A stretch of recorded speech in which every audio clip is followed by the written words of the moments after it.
What's up, guys? Hope you're feeling alive right now. I'm Micah Keneally, and I want to welcome you to Young Adults Today, where we talk about reaching young adults in our world today. And guess who I'm joined by? My wonderful husband and co-host, Josiah Keneally. Like always, Josiah, how are you doing today? I'm as alive as ever, and I'm loving life. I woke up this morning. I'm alive, so it's going to be a great day. And this is the day the Lord has made. I'm rejoicing. We're having just a special treat today. Well, Josiah, I know that you have a special friend and guest that he loves to introduce everybody. So if you can't hear the smile on his face, I wish you could see the smile on his face. Both of the people that I'm referring to right now in this video.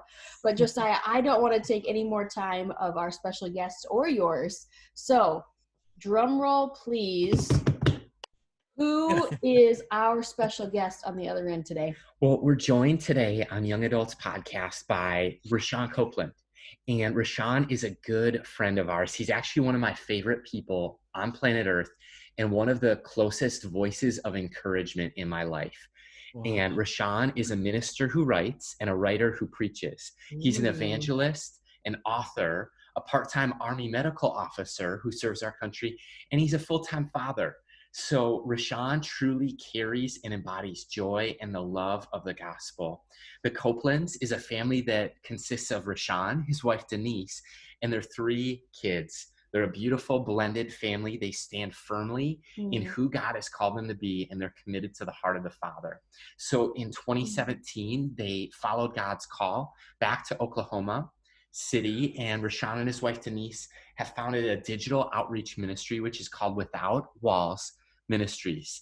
Rashawn is currently the host of Scriptures and Story podcast, and his newest book, Start Where You Are, is now available for pre-order. So Rashawn, what's up, man? Thanks for joining us. Wow, Josiah and Micah, you guys are amazing. You guys are such a blessing. I'm so pumped to be on here. So extremely honored to even just do life from afar with you guys in ministry. So just take it as an honor from me, from you guys to be on the show. Love you guys. Gosh. Well, we're excited to see what God does through this conversation. Rashawn, I feel like you're a light in all the dark places. Like, you just seem like a firecracker. I've never seen you face to face like this, but if you could see his pearly whites and his zeal for life and the Lord, it just oozes from his smile. If you can't see that or feel that, just listening. But Rashawn, I just love the fact of that from what you named your ministry to what God's doing in your life, it just sounds like he is on the move, and that's contagious to others. So I just want to have the audience here. Rashawn, would you share about your story, wherever you want to pick up, how you became a believer, when God called you to forms of ministry, where that passion came from, whatever you want to share today. Let's let the listener tune in. Awesome. Thank you, sis. So literally it started far from where I am now. I was literally lost, confused about my life. What was the next thing for me? As many of us were. I was going through an identity crisis, and I think a lot of it sort of sprung out of the confusion that was in my household early off. My mom was a Baptist, but she was more on the religious routine style thing, not a relationship with God. But my dad was a practicing Muslim. So it was just chaos at the beginning on trying to figure out what's real, what's true.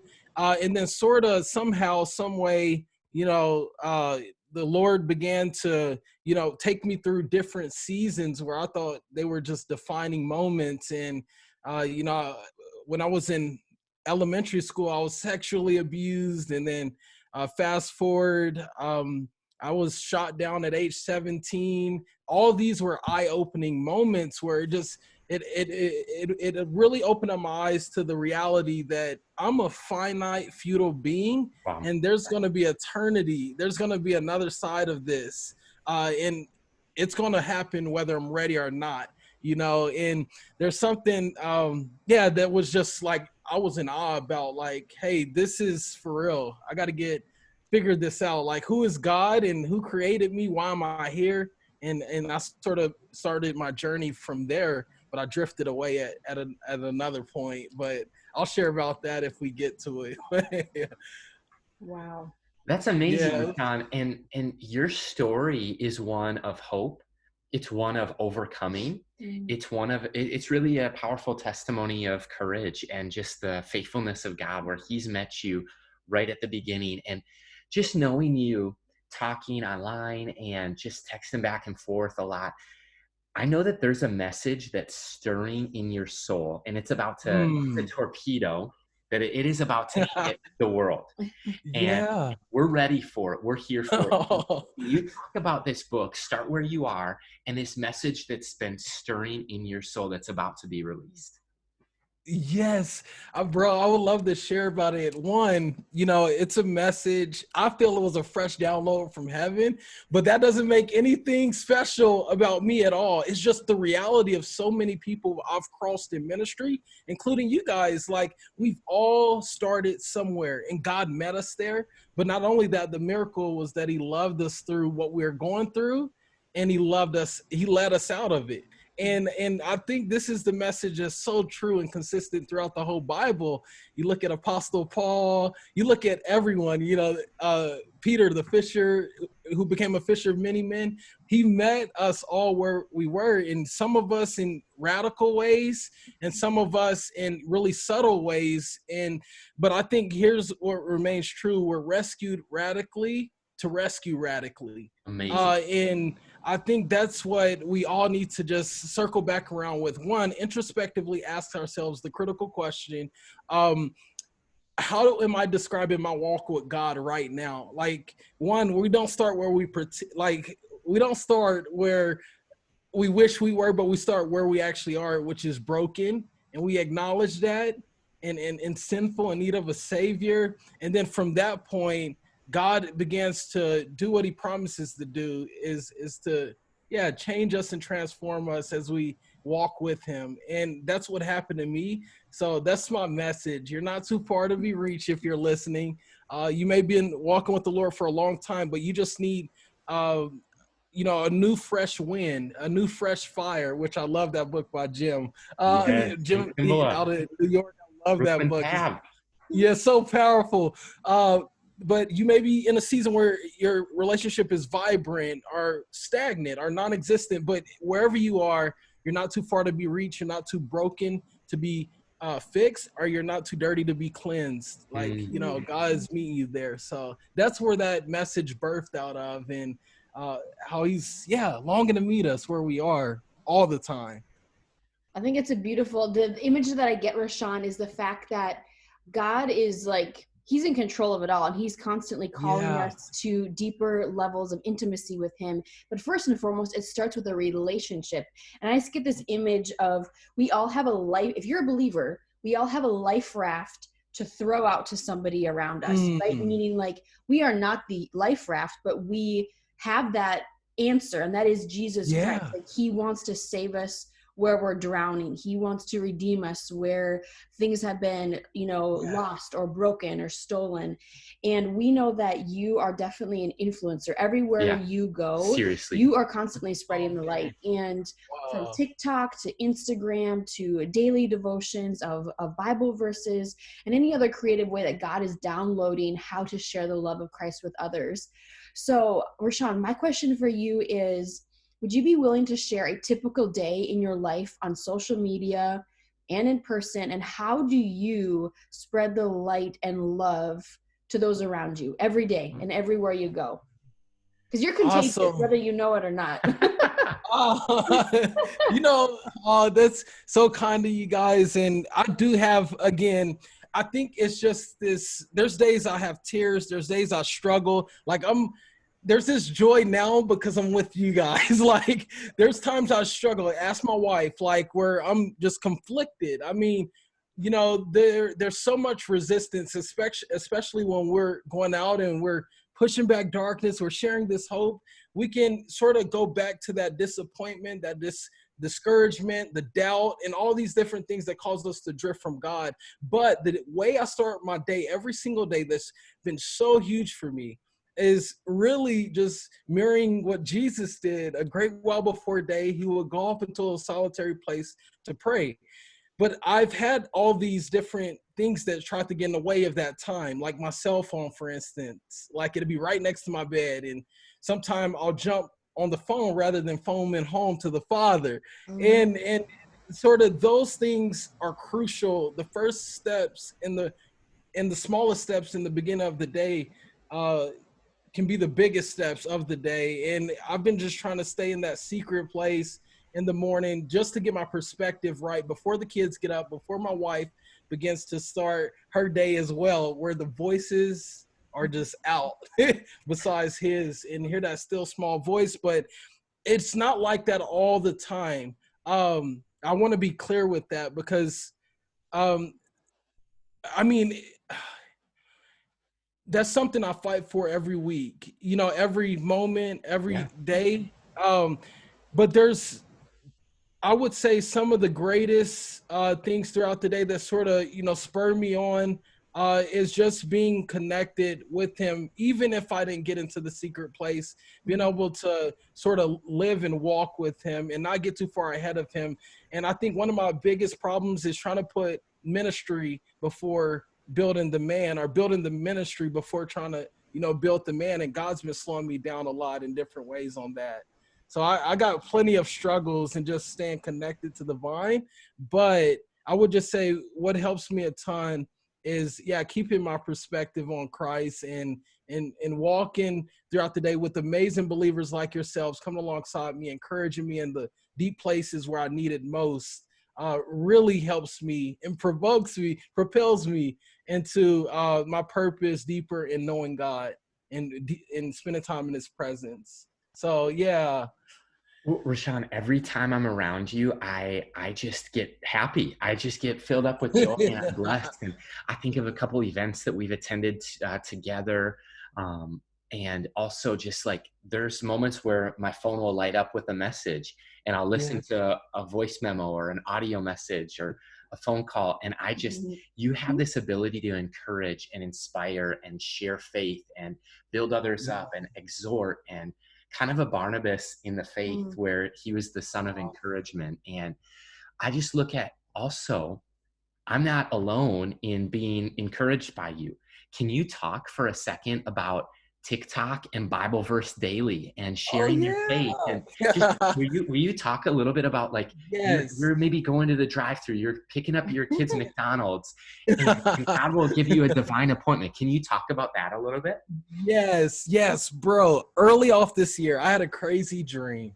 And I won't get too deep into the dream, but I'll share with you what God spoke to me sort of after a few days after that dream. But literally, he told me before, I started this year, go out and share the gospel, not only with people who are suffering with poverty materially, but spiritually. Wherever you are, go share the gospel at least once a day. And I'm sort of like devoting my life the best I can, not only to speaking and declaring the gospel, but trying to demonstrate it in my life. And one thing that sort of propelled me into is like TikTok, the next generation is all over TikTok. I mean, people Seriously. are consuming that content like no other. And Yeah. there's a lot of crazy, chaotic stuff going on that platform. And I was just like, Lord, what exactly do you want me to do? And one day I was sitting at a light and I seen a homeless man to my left, and um, he was just like, start documenting these moments of you sharing the gospel. And a lot of it is only like 5% of the time that I'm on camera doing it. And that's one thing that I want to be really mindful about, not trying to be seen doing all this stuff. But one thing God's showing me, though, is how many lives are being impacted by doing it. Not only the people who are watching on TikTok, but I've been having some crazy powerful moments as God ministers to me as I minister to them. For instance, the biggest need isn't that I bring like rice or fish or bread or manna from heaven to these people to eat physically, Right. but it's seeing the deeper need, like the need to fulfill that void that of loneliness, and that need to fulfill that unloved, like the sense of being unloved. And they have so much more that they need much deeper, and that's the much tougher thing to fill than the food and all that, and giving them money and change. And that's where I feel the Lord told me to provide deep in a deeper way. Back when I was, away from the Lord, not following him, I could easily go bless the homeless. And I used to do it all the time.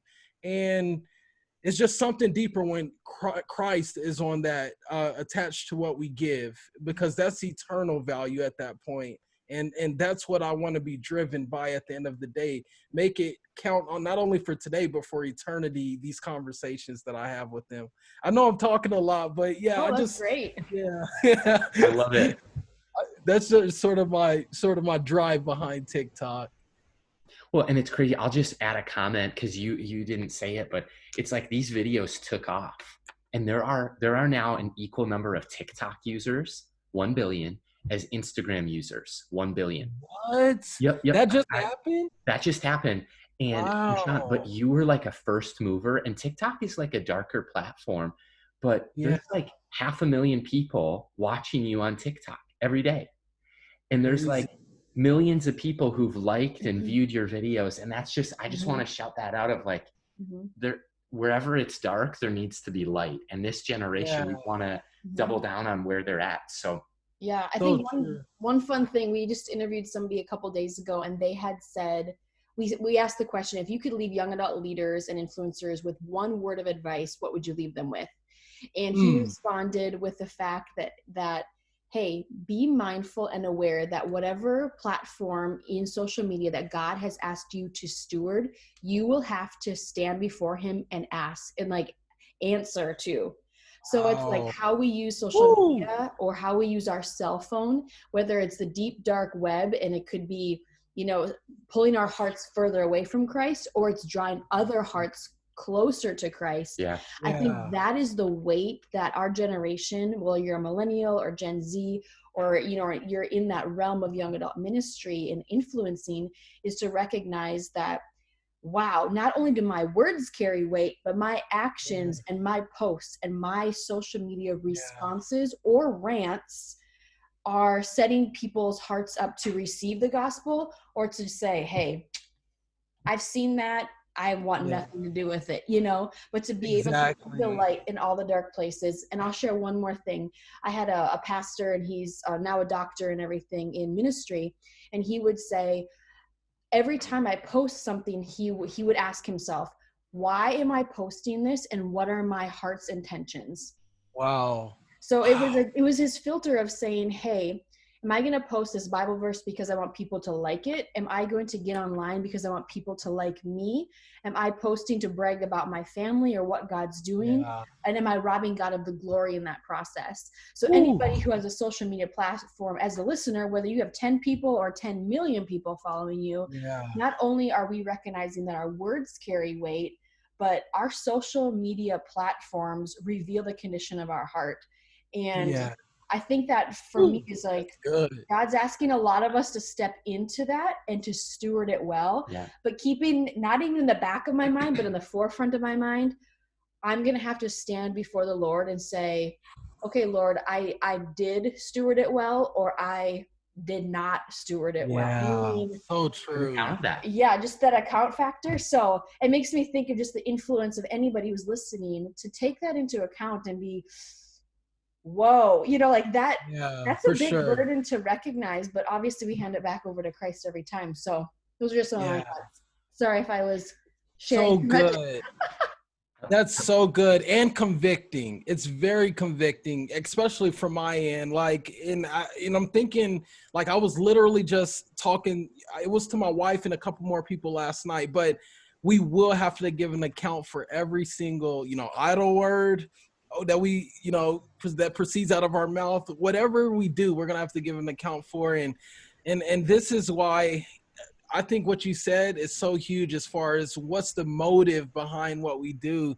And it's really easy to get to this point. Like that, one, I try not to approach God as a successful quote unquote man, but a sinner saved by grace. I think Lee Strobel said that one time, like, how do you keep, you know, yourself down, you know, because at the end of the day, the enemy's trying to get us caught up in like what you're doing, numbers and all this. But at the end of the day, like, we're all called to be servants and be faithful to God's calling. That's success. So thank you for sharing that. That was very convicting, but also encouraging. So good.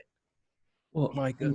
Rashawn, you founded Without Walls Ministries, and I believe that's a prophetic word for the church today, because we're all in COVID-19 in quarantine, and right now the gospel is going forward without walls, and it's a beautiful, messy, confusing thing for all of us, but we're in it together. And there's a rise of online ministry right now like never before, and I look to you when I need advice for online. And I'm just thinking of the listeners who are on staff at a church, they're a pastor in college ministry, and they're looking either to start, to step up, or to strengthen their online ministry.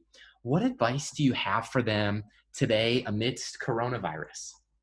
I would say, like, one of the big things I run into with leaders, pastors, even college leaders, and even college students who are wanting to make impact online. A lot of times the reason they don't get started is because they feel like their content or whatever has to be perfect, their website.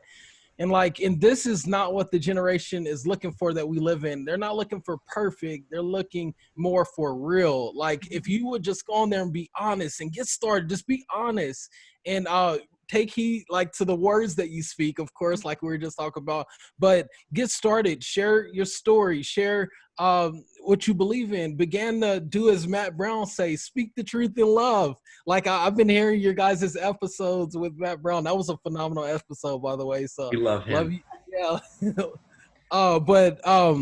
But it's so important just to get out there on the digital megaphone and just get started. And remember, at the end of the day, you don't have to have it all together to be used by God. And that's what Paul knew. It was the grace of God using people to do mighty things for him. So just allow God to use you. And that's what I would say. If more practical things, there's so many different resources you can go to and go through.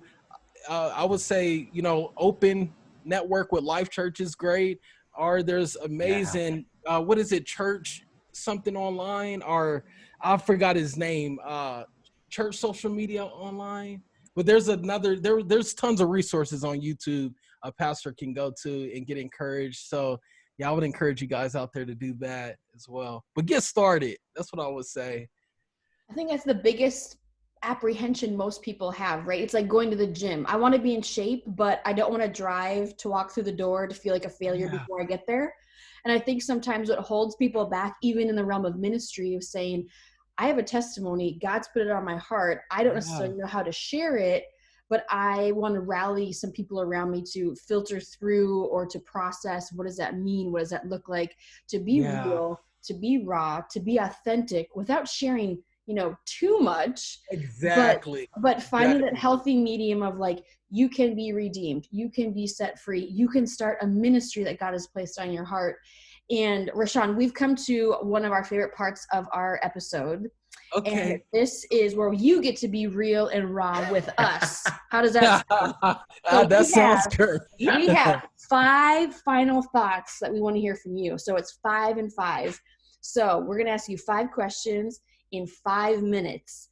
And we're going to see if you can do it. Are you up for the challenge? I'm up for it. Let's do it. Hey, I get to ask y'all a question too, though. Oh, gosh. We're already warmed up. We're warming up. We got microphones going here.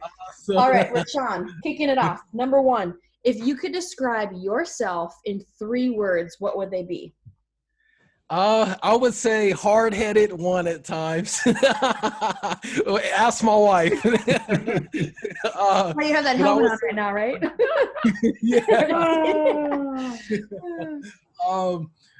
By the grace of God, also, I don't want to be too spiritual, but I just would say, like, I've been given a joy that I didn't once have. So I would just say, a joy giver, just because I didn't once have it. And, I see your guys' joy and I'm like, this is something we share together. It's like a part of our DNA now that we're in Christ, Right. So I'll say, joy giver. And then the last thing, I would say honest for the most part. I'm trying to get better at that, but I know it's a weird word, but I'm trying to be open, I guess I would say, like open, like not only on the side of God, like take this, take that out of my hand, you know, like, but also just before people, I'm trying to get there more. So a work in progress towards being open, I would say progress or open. I want to be open. Yeah. Amazing. I don't know that. I know that last one was kind of weird. I get kind of weird sometimes. No, that's good. That's You're good. amazing, my friend. You're a blessing to us. Question 2. Why Okay. do you do what you do, Rashawn? What drives you? What motivates you? What keeps you going? What spurs you on the dark days? Man, driven to please God. I'm driven with the desire to please God, I would say. But I know, again, I'm not perfect at this, but I would just say that's what drives me. Driven, sort of. But then again, it's always that side that's like, it's a challenge, like, because everyone wrestles with what they wrestle with. Like, I want to live for eternity every day, you know, drink manna and walk or eat manna and float around. Like, you know what I'm saying? But it's just, we're going to be conflicted while we're here, but I'm driven by eternity overall. I want to see people grow in the knowledge of God and the grace of Christ. So, yeah. That's a great challenge for all of us. So great way and great verbiage. All right, Rashawn, we got number 3, and this could bite us. So we want to be raw and real. So if you could ask us, he's cheering right now. He can't see his arm in the air. If you could ask us one question today, what would you ask Josiah and myself?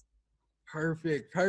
All right. As you guys being ministers, but also before that, hubby and wife, I'm in a season now, I'm growing with my wife. I would love to know just one encouraging word from the standpoint of marriage, but also one area of challenge. Like, what have been a challenge in your guys' marriage, but also encouragement that we can like learn or glean from?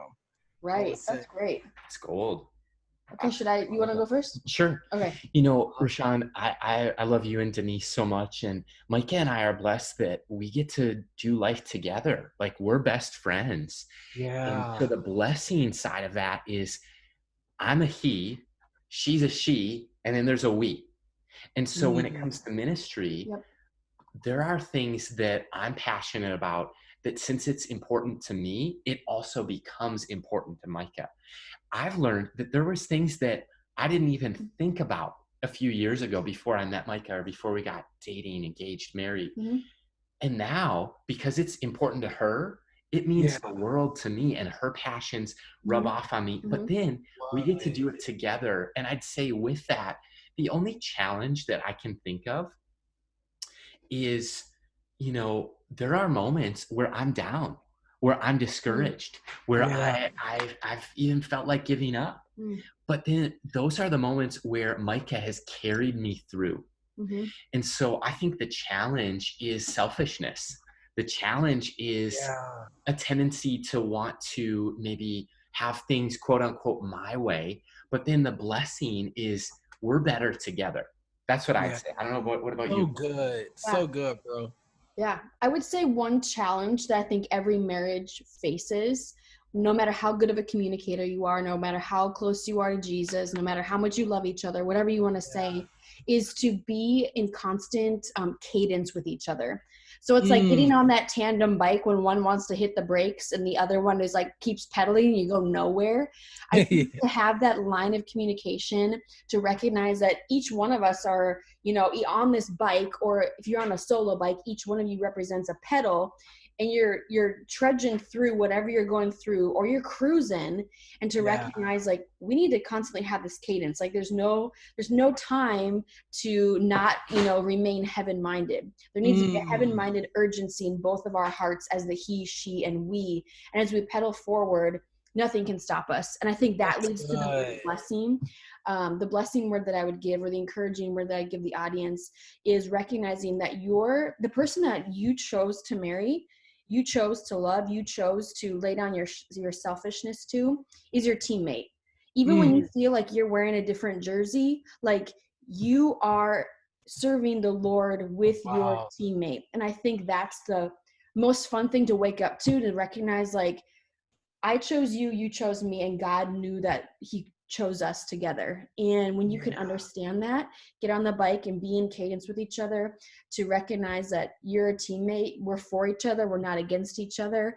And when you're on that tandem bike and you're pedaling forward, like everything else becomes a blur because God becomes the center of it all. So I think that is what I would say today is probably something fun that I've recognized and realized. So that's powerful. Me and wifey gonna have to rewind this and listen to this when the episode come out and rewind it again. Come on now, that's good. Let's go. Wow. So, I love Sean, it. this question is question number 4. We were talking at the very beginning and you shared your story and you left us hanging. You said, I'll get to another part if it comes up. It's coming up. What's that other part of your story? Go there. Awesome. Okay, bro. Well, so like you mentioned lightly, well, a little bit after, I sort of had that cataclysmic encounter and like I was shot down, gunned down. I was like left on my own in the darkness of night, sitting in a parking lot. It was cold outside, but warm blood was everywhere on the ground. It was just me and God. My coaches weren't around. My parents weren't around. The girl that I was in love with that had just left me there all alone after I got shot down, she wasn't around. I'm there in a pit of despair. And Wow. I cry out to the God of the universe for the first time ever. And he heard my cry, bro. And at that moment, somehow, some way, I call this guy an angel. He picks me up and throws me in his car. He threw me in his car and took me to the hospital. But I remember, this is one big thing I remember. When, that night, my dad was like a macho man. He was a military guy. And I never seen him cry. He was so much bravado and things like that. But when he walked through the door that night and tears were flowing down his face for the first time ever, like the very first thing I thought of, if my earthly father is crying like this, how much more is my heavenly father crying out, pursuing, his loving hand is out reaching for me right now, calling me back home. And that changed everything. But needless to say, somehow, some way, I end up the best I can giving my life to God, giving my life to Christ. But because of that, I don't know if I was a false convert or if the seed just landed on bad ground, but I ended up going to college, indulged in, lust, sex, whatever, all the things that, addiction to alcohol while I was a football player, like all these different things. Shame began to come over me again.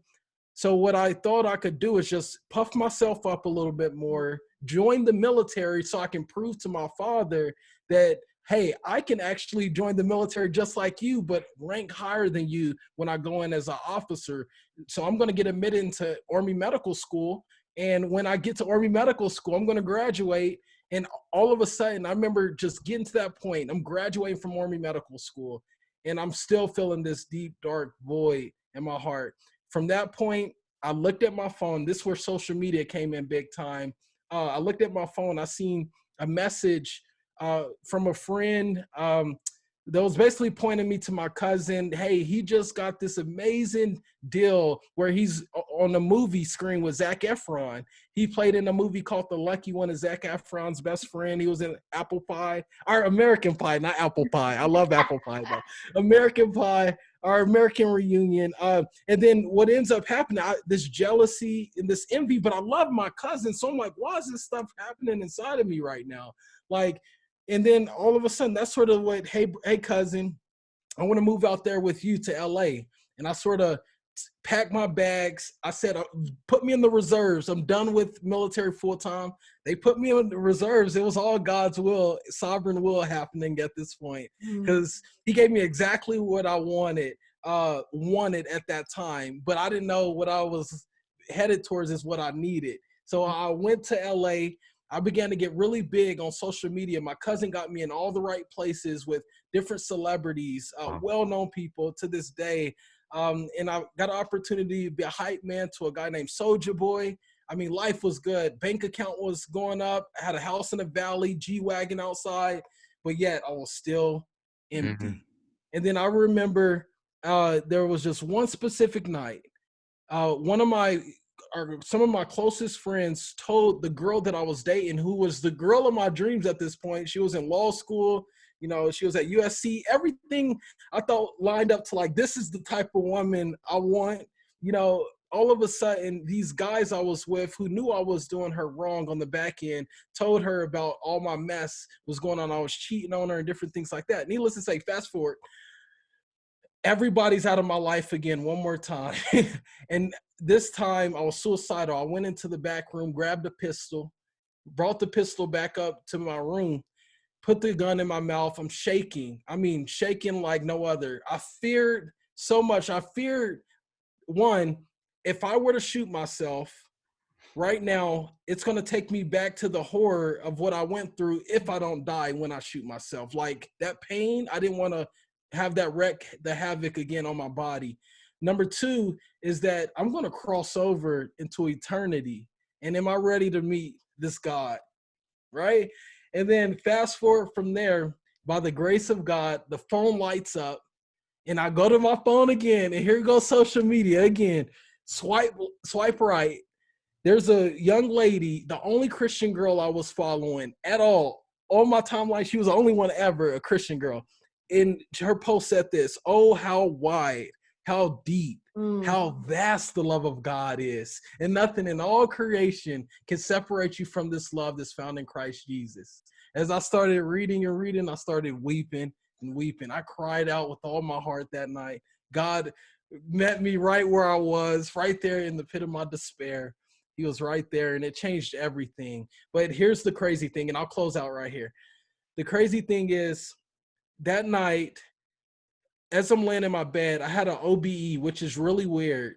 It was an out-of-body experience. My soul left my body. Like, God had to wake me up that way. It was just crazy.